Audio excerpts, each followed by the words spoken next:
Okay, so question 4. We have the kinetic energy E of an object is given by the formula EV is half mv squared, and the velocity of an object v, the velocity is given by vt is equal to 9 over the square root of 3t minus 7. We're asked to find the composite function E of v at t. So what we're going to do is we're going to substitute v of t, this whole expression here, for v in this formula. So what we're going to do is E of v is equal to 1/2 mv squared, and v of t is equal to 9 all over the square root of 3t minus 7. So what we're going to do is we're going to put that entire function where you see v here. So that is going to replace that.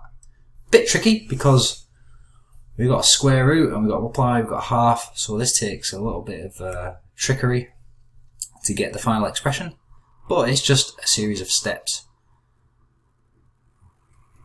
When you know what you're doing, it's not so complicated, but if you've not had practice at this before, this could be quite tricky. So let's do it slowly. Okay, so let's write the formula. So let's go to E. This is E of v of t. So what we're doing is we're getting an expression of kinetic energy, E, at time t, is effectively what we're doing here. Alright, so let's rewrite this. 1/2 m. I'm going to put this in brackets. In fact, I'll use green for this to show what we're doing. I'm going to put in this entire expression. So it's 9 over the square root of 3t minus 7. I'll close that bracket. And that is squared. So the whole thing is squared. Alright, so we can simplify this. So we can put 1/2 m. Because this whole expression is squared, what we're doing, and I'll just make this as an aside, we're doing 9 over the square root of 3t minus 7 times 9 over the square root of 3t minus 7. So when you multiply fractions, what we're doing is we're multiplying the top and multiplying the bottom. So we've got 9 times 9. And on the bottom we've got square root of 3t minus 7 times the square root of 3t minus 7.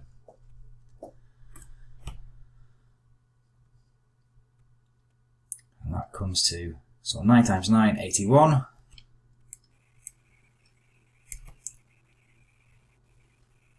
And there we've got, well, if you think about it, it's maybe easier to think of it as the square root squared. And when you square something under a square root, you're getting whatever's under that square root back. So effectively what you're doing is you're negating this square root and the square. So what we're left with is 3t minus 7. So that's the answer. So what you can do, I mean, I've done it a long way there just to show you where it's coming from. But here what we're doing is we're doing 9 squared, which is 81. And we're doing the square root of 3t minus 7 squared. Square root and the square cancel out, so what we're left with is 3t minus 7. Okay, so I'll just let you know that that's just a bit of working to show you. So the next thing we have to do is we can combine these. So we rewrite this as 81m, so I'll put 81m because it's m times 81. The 2's at the bottom, so it's 2 times 3t minus 7. And we can simplify this further. 81m divided by 2 times 3t is 6t. 2 times minus 7 is minus 14. That there is our answer. So quite a few steps involved in that. It's quite tricky, because what we have to do is we have to put the entirety of this expression, v of t, into this expression, e of v. So where you see v here, you put in this entire expression, and then you have to expand, simplify, and have the final answer there.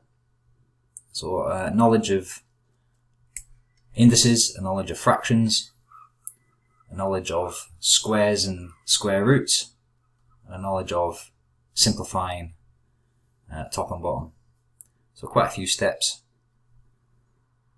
Like I said earlier, it's straightforward when you know these rules, these steps, but it'd be quite tricky if you've not had much practice at algebra and simplifying fractions.